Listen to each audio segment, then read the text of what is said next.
A paz do Senhor, queridos. Que bom a sua companhia outra vez mais. Agora a lição de número 6. Promessa de cura divina. Ao meu lado, o pastor Paulo Serafim. Uma bênção de pastor Paulo Rafael Serafim. Isso. Abençoar. O pastor Paulo está um dos nossos pastores espalhado por todo o campo da cidade de Taubaté, Tremembé, cidades vizinhas, né? Hoje pastoreando a Catedral do Bairro dos Guedes. É assim que ele gosta que fale, Catedral do Bairro dos Guedes. O pastor Paulo é uma benção aí.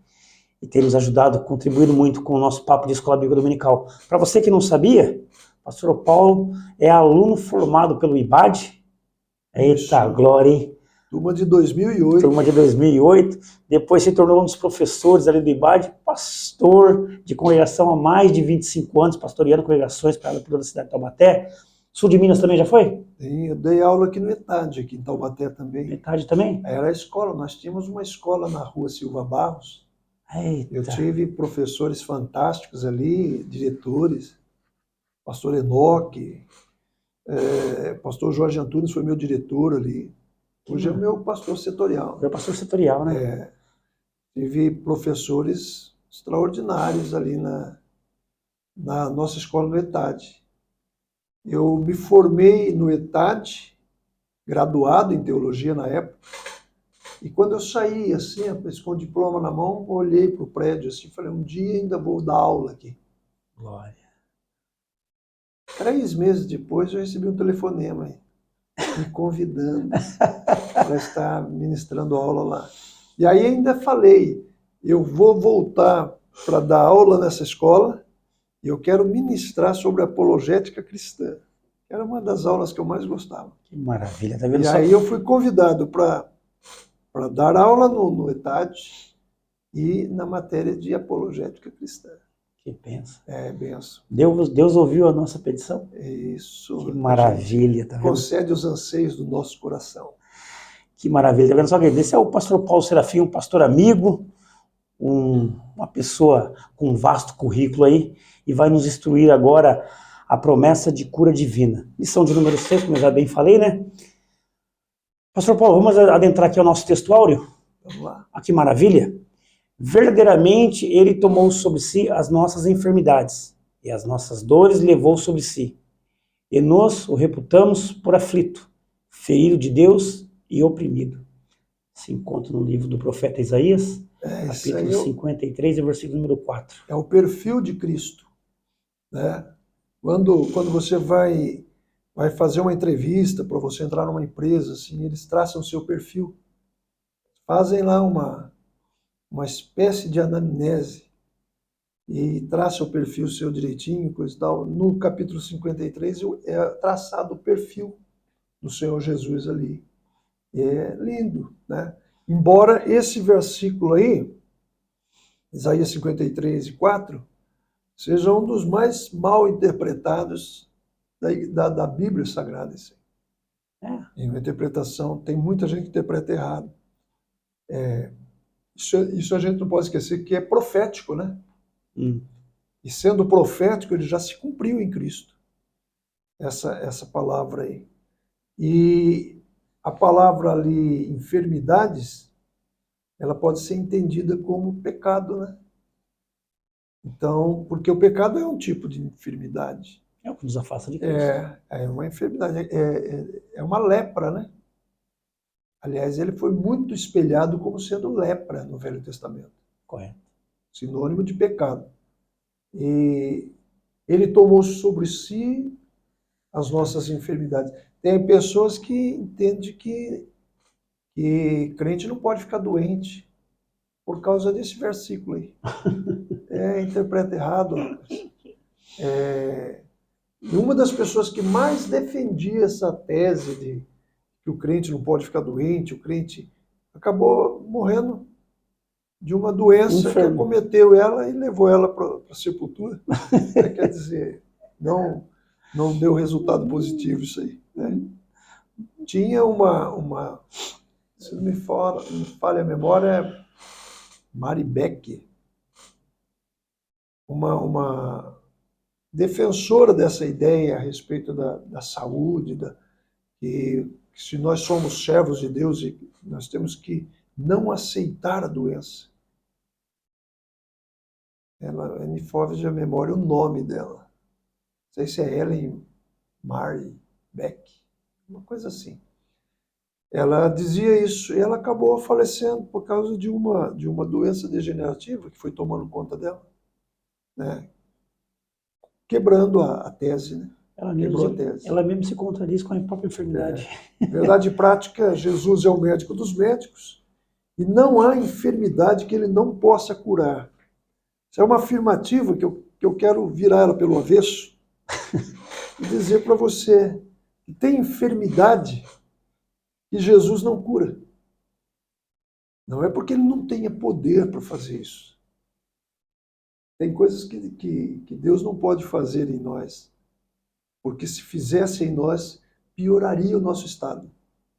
Como Deus e o Senhor Jesus é Deus, Ele sabedor que é das nossas dificuldades e sabendo como nós reagimos a certas coisas, a cura se torna uma coisa muito emblemática, muito polêmica, né? Qual o critério da cura? Quem sabe responder essa pergunta? Qual é o critério usado para que Jesus cure uns, não cure outros? Né? Às vezes ele cura o pior. E aquele que é melhor, dentro de um conceito assim de meritocracia, seria mais viável. Aquele que é melhor merece ser curado, e ele não cura. E aquele que não merece a cura, recebe a cura às vezes. Então, o critério, essa lição é uma lição problemática, se você quiser falar a verdade a respeito dela. Né?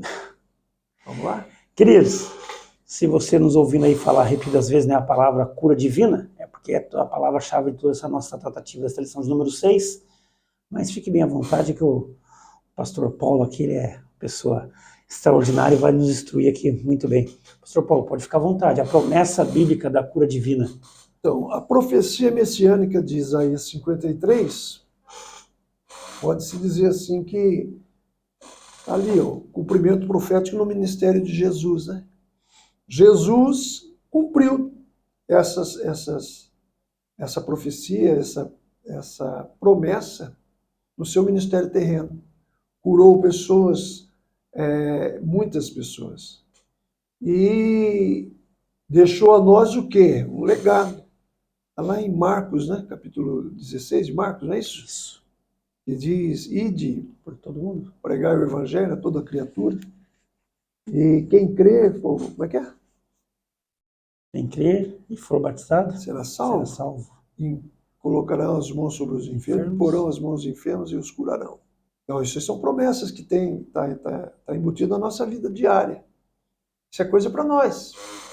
Mas, depois do cumprimento dessas promessas no ministério de Cristo, a cura se tornou para nós um dom. Né? Ele é um dom de curar. E o dom de curar é dado para aquilo que é útil, né? Tem que ser, né? É aquilo que é útil. Às vezes, curar alguém faz tão mal, rapaz, para aquele que é o instrumento da cura, tanto quanto para aquele que é curado. Talvez seja por isso que, em algumas situações, o Senhor não atende a oração do que ora pela cura e nem o anseio daquele que espera pela cura. Porque parece brincadeira, rapaz, mas tem pessoas que elas só servem a Deus se tiver no sofrimento. Parece estranho falar isso, né? Contraditório, né? Parece estranho. Você recebe uma bênção, você está agraciado, recebeu a graça de Deus na sua vida. Você vive nessa dispensação de graça. Mas, às vezes, o favor demais acaba prejudicando. Né? Acaba prejudicando. Tem um versículo no livro de Provérbios que diz que a vara é para o lombo do tolo. Não é para todos. Mas para o tolo, a vara faz bem. Você vê? Aquilo que faz mal para aquele que é sábio. Mas é remédio para o tolo. Então, quando a gente fala de cura, a gente precisa ter em mente que não é do jeito que algumas pessoas querem que seja, né? A cura é alguma coisa, é uma bênção de Deus. Nós temos esse dom espalhado para o corpo de Cristo, a igreja. Algumas pessoas pensam, né, que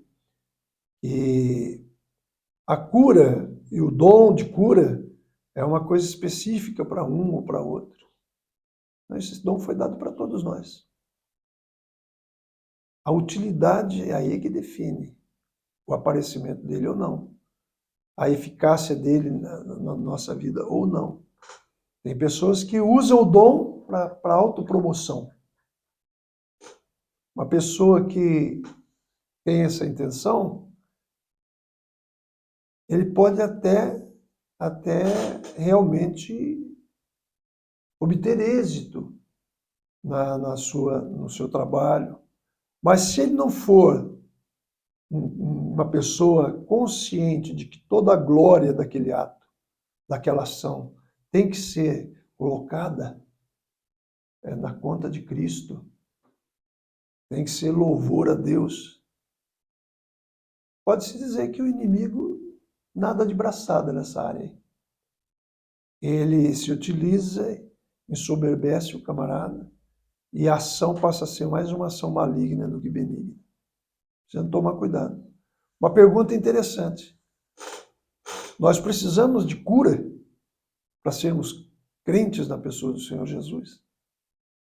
Essa é uma boa pergunta. Precisamos dos milagres que tanta gente pede, clama por milagre, né? Anseia, né? Levando-se em conta que o milagre é uma distorção daquilo que está no fundo do poço, né? Não seria melhor você pedir graça para não cair no poço do que você depender do milagre que te tira do poço? É uma reflexão bacana. É uma boa reflexão para se pensar. Sem dúvida nenhuma. A gente tem que refletir sobre isso. Primeiro tópico, cumprimento profético no mistério de Jesus. E ali diz ali, os ministros são chamados a orar e ungir os enfermos. E se não tiver os ministros, como é que faz? Quem que vai orar?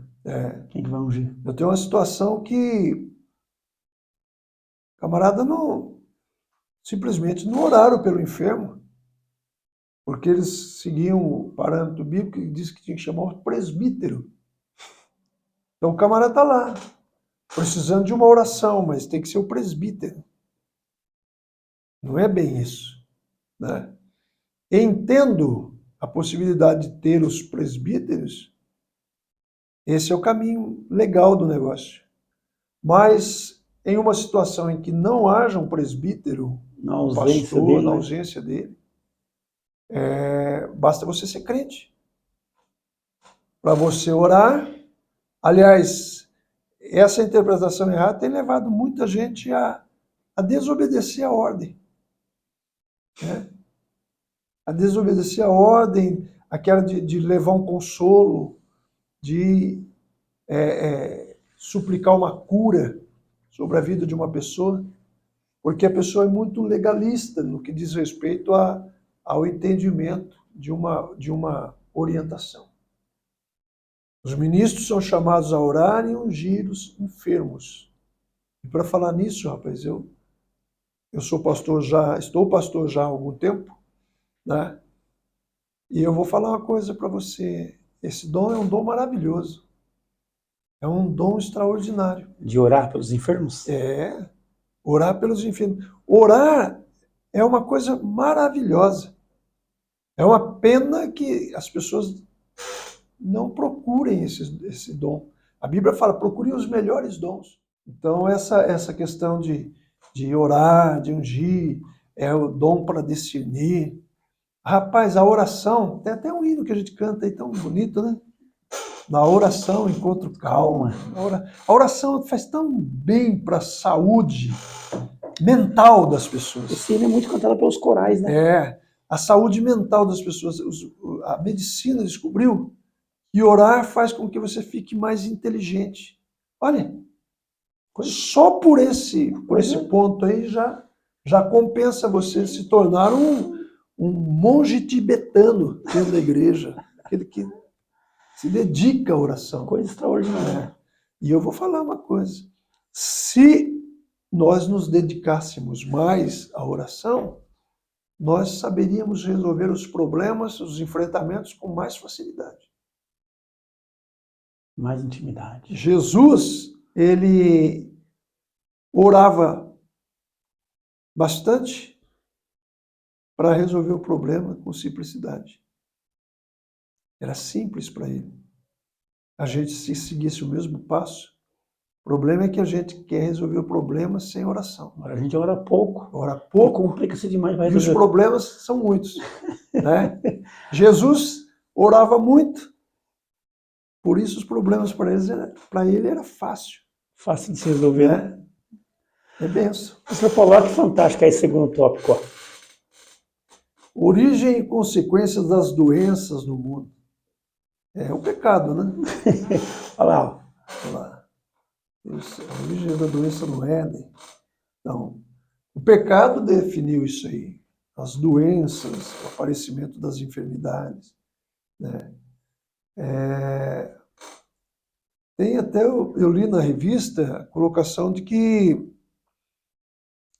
a faixa de, como que se diz assim, tempo de vida foi diminuído ao longo do tempo por conta disso, né? Mas eu até discordo um pouco dessa questão, por quê?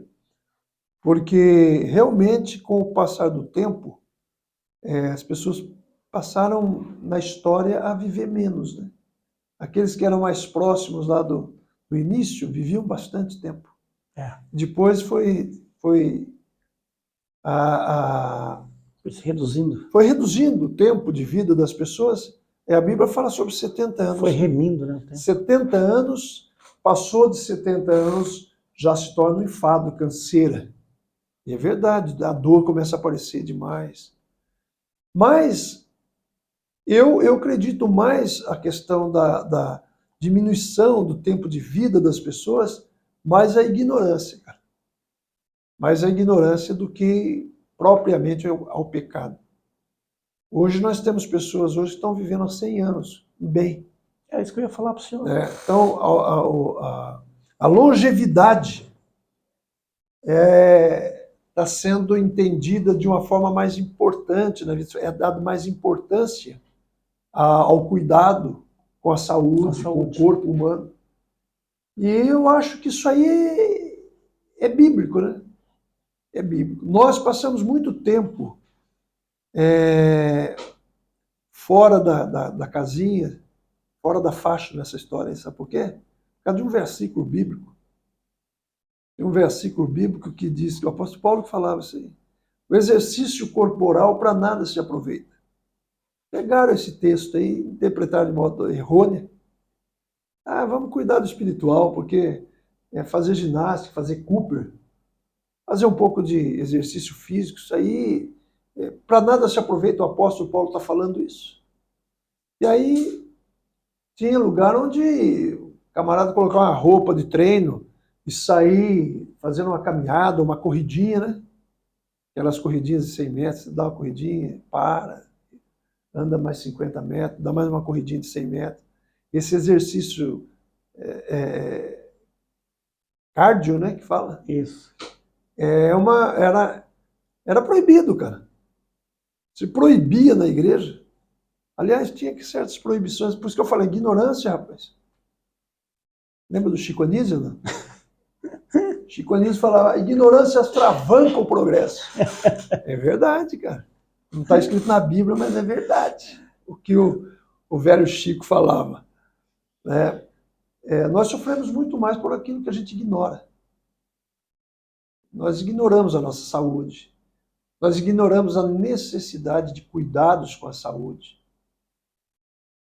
E hoje, graças a Deus, com o passar do tempo, as pessoas estão abrindo os olhos para isso. Está uma geração mais lúcida a respeito de ter cuidado, né? Mas ainda hoje há um grande percentual, eu até diria que de homens, que fogem dos consultórios médicos. Por que homem morre? Você vê, por exemplo, olha na igreja para você ver. É só mulher. Tem 150 viúvas. Por que só tem viúva, cara? Quando surge um viúvo... Porque elas se cuidam, né? Quando surge um viúvo lá, vira objeto de desejo de marido. 50 viúvas. Dá ibope ser viúvo. Porque os homens morrem antes. Por que será? Meu Deus. Nós somos mais fortes fisicamente do que a mulher. E a gente morre antes do tempo.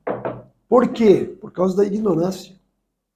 A ignorância nos leva à destruição, né? A gente não cuida direito. Uma mulher, você pode reparar, ela tem o seu médico, a sua médica, que cuida, vai lá, faz exame. E eu estou levando a minha esposa para fazer exame. Agora, esses dias atrás, deu um problema no estômago, intestino, uma virose perturbadora aí, que me perturbou durante os tempos aí. Lá em casa tá uma briga lá, porque todo mundo quer que eu vá fazer exame. E acredite você, até agora, eu não fui fazer. Acredito. E eu estou falando de ignorância. A gente ignora as coisas. Ignorância no ponto, vamos colocar assim, no ponto positivo da palavra, não no aspecto negativo, aquela ignorância. A ignorância que nós temos é aquela ignorância de não valorizar o tratamento, o cuidado. Né? O pastor Ezequiel, rapaz, saudosa memória, foi meu pastor, foi nosso pastor, foi meu pastor também. Foi também, né? Meu pastor também. Pastor José Ezequiel da Silva. Eu tenho uma foto dele lá no meu computador, de vez em quando eu olho para ele, com aquele jeitão dele. O pastor Ezequiel viveu até, eu acho que 103 ou 104 anos. 104, não foi? 104. 104 anos. Só que tinha uma coisa. Ele dava um espirro, o cara já colocava ele no carro e levava ele para o médico. Se ele desse uma tosse em si bemol, dá uma tossida em si bemol, a turma põe ele no carro e leva para o médico. Por isso que viveu. Chegava lá o médico, detectava, já aplicava uma injeçãozinha, dava um remedinho. Rapaz, eu conheço gente que morreu sem nunca ter ido no médico. E tem pessoas ainda hoje que se gloriam de não ir ao médico. Claro, as pessoas tem pessoas que abrem mão da ciência médica por conta dessa questão da promessa de cura. Espiritualiza demais a questão e quando chega a um certo ponto, não há o que fazer, não tem mais o que fazer. Uma coisa que nós primamos pelo erro nessa questão é entender o seguinte, que Jesus tem que nos curar. Ele não tem que fazer isso. Ele tem poder para fazer isso, ele pode fazer todas as coisas. Então, no terceiro, a cura divina faz parte do plano de Deus, faz. Por exemplo, Jesus curou. Quando Jesus curava, ele estava sinalizando, lançando sinais aos humanos de que ele era divino, que ele era filho de Deus, que tinha todo o poder. Então são sinalizações. Mas, basicamente, a cura divina não é para ser uma sequência continuada na vida do crente. Um ato contínuo. Certo. Né? Não é para isso. Assim como um milagre também não. Jesus faz milagre? Faz. Você deve depender de milagre? Não. Se possível, não. É melhor você viver uma vida sem milagre do que uma vida com milagre. E para você receber um milagre, você precisa tomar uma esfrega, cara. Você precisa estar no fundo do poço.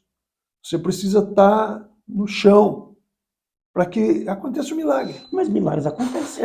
Acontece. Acontece. Claro que acontece. Eu Temos creio no milagre.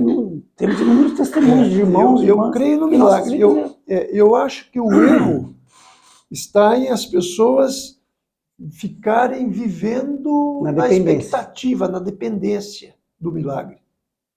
Não deveria ser assim. Nós deveríamos viver pela palavra, na dependência da palavra e não do milagre. Porque a palavra O milagre poderia ocorrer em algumas circunstâncias onde ele fosse cabível ali como uma bênção para você.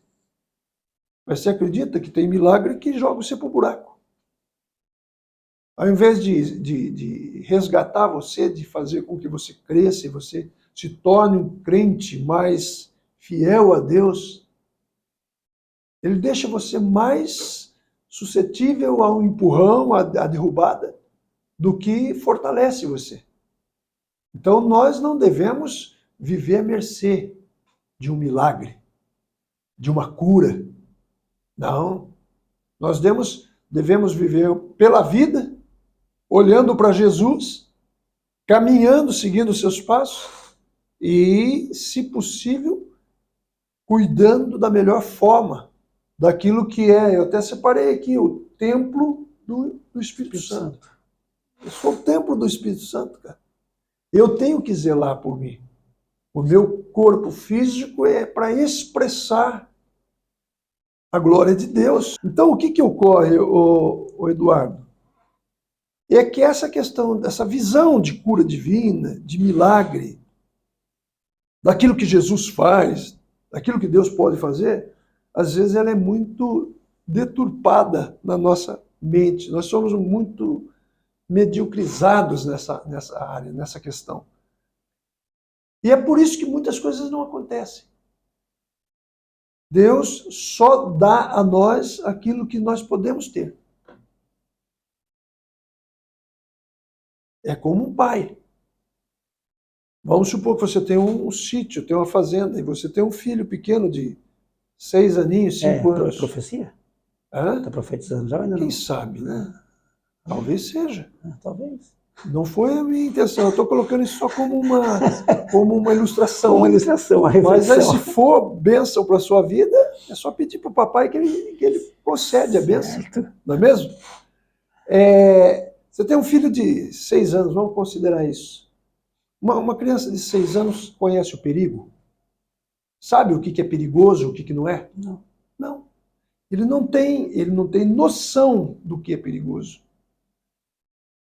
Você como um pai, seria capaz de pegar uma pistola dessa usada no militarismo, aí, daquelas de disparo, que dispara muito tiro. Automático, né? E colocar na mão de uma criança de 5, 6 anos para ela brincar? Não. Porque ele não conhece o perigo, mas você conhece. O nosso Deus conhece todos os perigos. Então ele só dá a nós aquilo que nós podemos ter. Não adianta espernear. Pode gritar. Tem gente que tem uma mania de falar assim, eu determino isso. Coitado. Dá pena dessas pessoas, porque é de uma ignorância tremenda. Você não determina nada para Deus, não. Quem somos nós? Quem somos nós? Agora, se você se determinar para Deus, aí é outro assunto. Diferente. Aí é outro negócio. Mudamos o sentido da palavra. Claro. Eu me determino em ser um homem de oração. Aí é benção. Mas tem coisas que Deus não pode fazer em nós. Que se Ele fizer, Ele nos piora. E Ele conhece a nossa estrutura. Está lá no Salmo 103 isso. Conhece a nossa estrutura, sabe que nós somos pó. Então Ele não dá. Ele não dá a pistola para você brincar com seus amiguinhos. De maneira nenhuma. Não, mesmo Ele amando você, você pode chorar. Pode reclamar. Pai, eu quero essa pistola, eu quero brincar com meus amiguinhos, coisa e tal. E às vezes ele nem deixa você brincar com os amiguinhos. Né? Quando a gente fala de cura é um dom maravilhoso. Mas a cura pode deixar você soberbo, sabia? O dom de cura. Tem pessoas que ficam soberbas. Aquele que faz uso do dom, não aquele que recebe. Eu falei para você que o dom é dado para aquilo que é útil, não é isso? Isso. Está na Bíblia isso. Então, veja bem, se é dado, ele não é seu. Ele pode ser tirado. Ele não é seu. Eu não sou detentor, melhor dizendo, do dom. Eu sou o instrumento no qual o dom se materializa, o dom acontece. Mas quem direciona isso é Deus, através do seu Santo Espírito. Distribui, a palavra de Deus diz que distribui o dom na igreja. Para quem ele quer. E para aquilo que é útil. Ou seja, existem momentos em que o dom não é útil. Isso que eu estou falando. Se existem momentos em que o dom é útil, existe um momento em que ele também não é. Se Deus, conhecendo a nossa estrutura, não agisse da forma como ele age conosco, nos restringindo em alguns momentos, eu diria que o dom seria muito mais uma ferramenta diabólica para nos destruir do que, basicamente, uma ação de graça para nos... Então, requisitos para receber cura. Eu separei um. Básico. Crer. Fé. Porque Fé. Mas a fé, que é requisito básico, não é aquela fé cega. Uma fé que é resultado de um desejo. Não. Porque as pessoas não sabem exatamente o que significa fé. A palavra fé no hebraico é emuná. Emuná é uma ideia de algo que está fixo, algo seguro, como um aguilhão. Foi cravado ali, que você sabe que você pode se pendurar nele ali, que ele não vai soltar. Você não vai cair. Então, é uma fé consciente. É uma fé resultado de uma interação da sua inteligência que capacitou você a crer naquilo. Vou dar um exemplo para você. Vamos supor que você... Eu vou sacrificar você agora. Você esteja se afogando no rio e eu esteja na margem do rio. E você grita, socorro, socorro! E eu, no afã de querer te salvar, eu olho o que tem ali por perto ali, eu acho um quadro de uma bicicleta. E eu jogo o quadro de bicicleta lá pertinho de você. Você se agarrar nele. Você se agarra no quadro de bicicleta. Você está se afogando, mas você sabe que um quadro de bicicleta não boia. Não boia, é pesado. Você vai agarrar nele e você vai afundar junto com ele. Certo? Logo, você não se agarra a ele. Agora, você sabe que uma tábua flutua. Se eu pego uma tábua e atiro a tábua na sua direção, você se agarra a ela. Porque conscientemente, você faz um ato consciente. Você sabe que aquilo flutua. E aquilo ali pode te salvar. Então você se agarra. Não se agarraria ao quadro da bicicleta. Entendeu? O emuná é essa fé. Uma fé consciente. Uma fé que você sabe que acontece. Não é uma fé em algo que você supõe. Alguém falou que aconteceu com fulano, com Beltrano, então você acredita que vai acontecer com você. Não. Essa fé é o requisito básico para a cura. Aí fica a critério assim no pensamento, né? O que a gente vai falar? Mas é a fé do doente ou é a fé daquele que ora? Né? Basicamente as duas ligadas. Porque aquele que ora, se ele não tiver fé também, ele não ora. Ele reza, ou ele faz um barulho ali, mas oração é algo mais do que um barulho. E o que está lá para receber a cura também, se ele não crê, Que ele pode ser tocado naquele momento É. para receber. É. Nada vai acontecer. Agora, por outro lado, tem que haver a fé dos dois lados? Tem. Mas também pode ser que não haja fé naquele que recebe a oração. Mas Jesus pode honrar a fé daquele que ora. E aí a cura acontece também. O ideal é que haja fé dos dois lados. Né?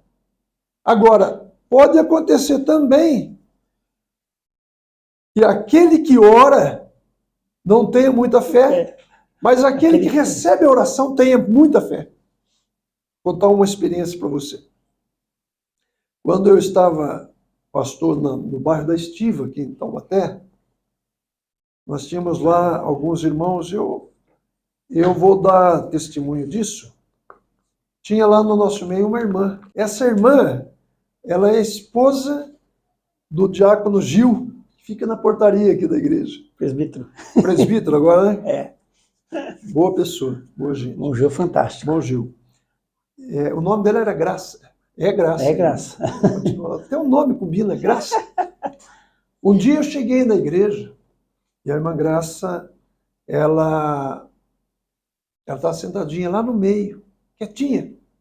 Eu não tinha começado o culto ainda, ela foi uma das primeiras que chegou, sentou lá. Eu passei por ela, cumprimentei ela, já tinha cumprimentado mais alguns, e eu cumprimentei ela, falei, tudo bem, irmã Graça? Ela olhou para mim e falou assim, pastor, eu estou com uma dor de cabeça insuportável. Eu falei, irmã Graça? Puxa vida. Ela falou assim, eu estou esperando o senhor chegar, para o senhor fazer uma oração por mim, para Jesus curar minha dor de cabeça. Rapaz do céu. Passou toda a responsabilidade. Naquela hora eu pensei comigo assim, falei, meu Deus do céu, será que essa mulher não sabe o que é Doril?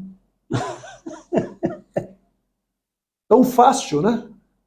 Tão simples. O termômetro da minha fé estava desse tamanho assim. A minha fé. Mas a fé da irmã Graça não. A fé dela era gigante, cara.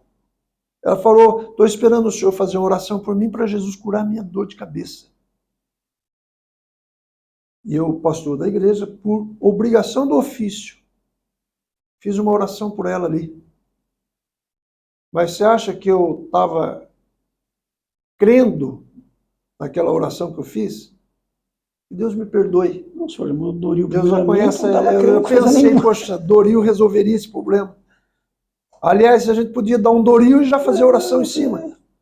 Que era para garantir a cura. Mas eu fiz a oração pela irmã Graça ali. E fui para o púlpito, dobrei meu joelho, começamos o culto. E cantamos os hinos da harpa. Quando terminamos de cantar o terceiro hino, daí eu lembrei da irmã Graça. Olhei lá no meio e vi ela sorrindo, cara. E logo me veio a cabeça, poxa vida, ninguém sorri com dor de cabeça. Você vê um cara com dor de cabeça, rachando dor de cabeça e sorrindo, tem jeito. Tem alguma coisa errada. Aí eu olhei para ela e falei, irmã Graça, tudo bem com a senhora? Ela abriu um sorrisão bonito e falou assim, Jesus já me curou. Oh, glória. E eu fiquei com uma vergonha, rapaz. Fiquei com uma vergonha. E ao mesmo tempo agradeci a Deus. Falei, puxa vida, Deus, como Deus é bom, né? Curou a irmã Graça e curou também a mim. Eu era preciso passar por aquela experiência. Depois que aconteceu isso aí, eu fiquei tão fortalecido na minha fé, com tanta disposição para orar por pessoas que estavam doentes. E se chamasse eu para orar por cachorro, por gato, eu estava indo. Eu oro e Jesus cura. Claro que é um pouco de excesso, só para descontrair o ambiente. Mas eu fiquei fortalecido na minha fé por causa daquela experiência ali. Estou dando testemunho. A irmã Graça, graças a Deus, ainda está viva. O Gil também está aí. Glória a Deus. Casal abençoado também. Abençoado. Gente boa demais. Então, nós podemos dizer que para receber a cura, basicamente a gente tem que ter fé. Crer. O Senhor é bom em todo tempo. Sem fé é impossível agradar a Deus, né? E em todo tempo, Deus é bom. Que maravilha, querido. Tá vendo só? Chegamos ao término desse banquete celestial aqui. Eu não consigo mensurar para você a satisfação, a alegria de estar aqui ao lado de um homem com tamanha qualificação e amor pela obra. Você vê que ele transmite as palavras com singeleza, né? E não mede as palavras para se falar, porque flui do coração, flui naturalmente, né, Pastor Paulo? É o conhecimento aí de anos à frente de congregações, pastoreando, cuidando de ovelhas, não de lobos, mas sim de ovelhas, e nos instruindo. Pastor Paulo. Cuidando de ovelhas e espantando os lobos. Pau nos lobos. Né? Quer passar mais uma vez o endereço da Catedral dos Guedes? Estamos situados na rua Antônio Zaina, número 89, bairro dos Guedes. Nossos cultos são quarta-feira às 19h, domingo às 18 horas. É uma congregação do setor de Tremembé. Para você chegar, entra pela estrada velha de Tremembé, passando os condomínios, tem um ponto de ônibus, vira à direita, você está na rua, está com o pé dentro da igreja. Eita, graças glória. a Deus por isso. Amados, esse foi mais um papo de Escola Bíblica Dominical. Falamos agora um pouquinho mais da lição de número 6. E querendo Deus, né, eu te aguardo a semana que vem. Nosso irmão Wagner vai estar aqui no Tempo 7, ministrando a lição de número 7. Para mim e para você. Um forte abraço, fique com Deus, uma semana abençoada. Senhor Paulo, muito obrigado.